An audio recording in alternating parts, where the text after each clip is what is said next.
Tonight we've got ourselves a new bike in the garage, 2009 Harley Street Bob. It's here for short list of work, spark plugs, oil change. She's also asked me to tighten her mirror that's flopping around. She's got a plug for her heated jacket that she wants me to reroute and make pretty, and also to check out her rear brake. She says it's pretty squishy, maybe just needs a bleed or maybe it's due for pads, but we'll take a look at that. So let's get started. I've already been poking around a little bit. On this side, this is the cable for her heated jacket. That before there was about 8 inches hanging out the side here that would just flop around. So I've got it tucked up nice here. It's got on off switch. And then the end is just tucked up here under the tank where it's nice and out of the way, off the motor so it shouldn't get hot. Other one, I didn't bother filming that because it was kind of simple, just routing wires. Also the spark plugs, there's 2 of them.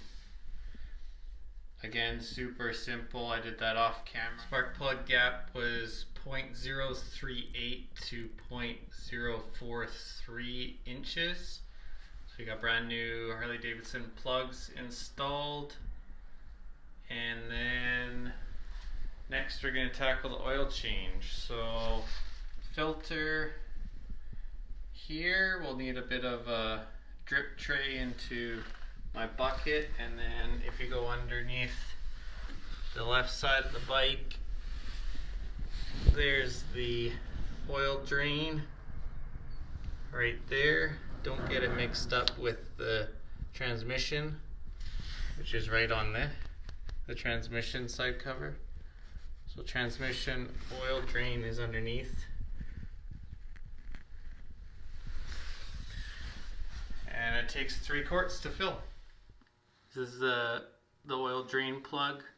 It's a magnetic one, which is really nice, but perfect example why you want to change your oil and the O-ring more often than not. Sure how well you can see there, but the O-ring is trash. She's super lucky that it wasn't leaking. Little bit of debris on the magnetic pickup,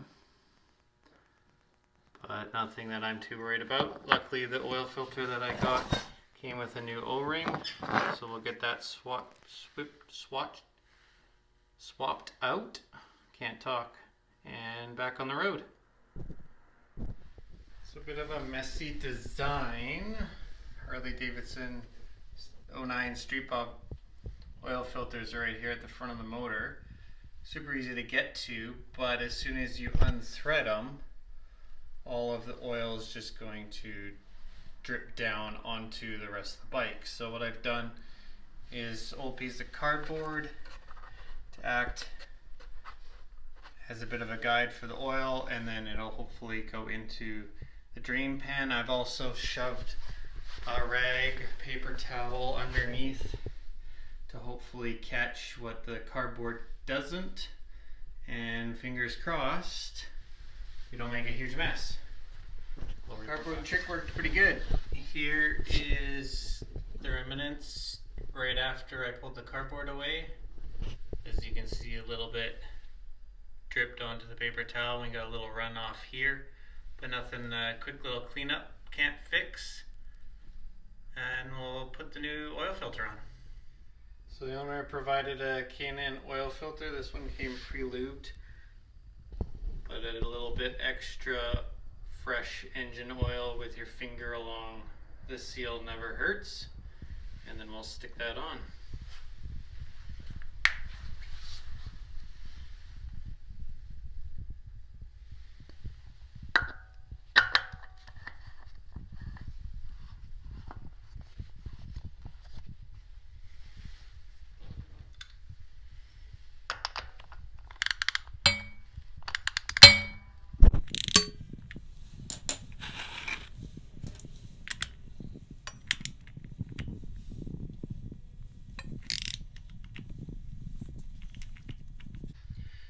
just nice and snug. These rattly Harleys, I tend to a little bit over tighten things than under tighten them, because if anybody's ridden a Harley, they know they shake around, rattle and roll. Okay, if we come over to the right side of the bike, oil filler cap right down here. Luckily it's got a nice dipstick on it that it says to measure the oil on the side stand. Check on Jiffy stand right there. So that's nice and clear. Book says it takes about 3 quarts. Let's fill her up. I'm sorry guys, I messed up. Got in the groove wrench in here and I completely forgot to video the rear brake job. So she was complaining that the pedal was super mushy. Before, when pressed down, it would go about to here before it would hold the bike just at idle. And so reservoir for the rear brake is right here. Opened it up, fluid was super dirty and full of all sorts of contaminants. You can kind of see some of the contaminants in there with some of the fluid.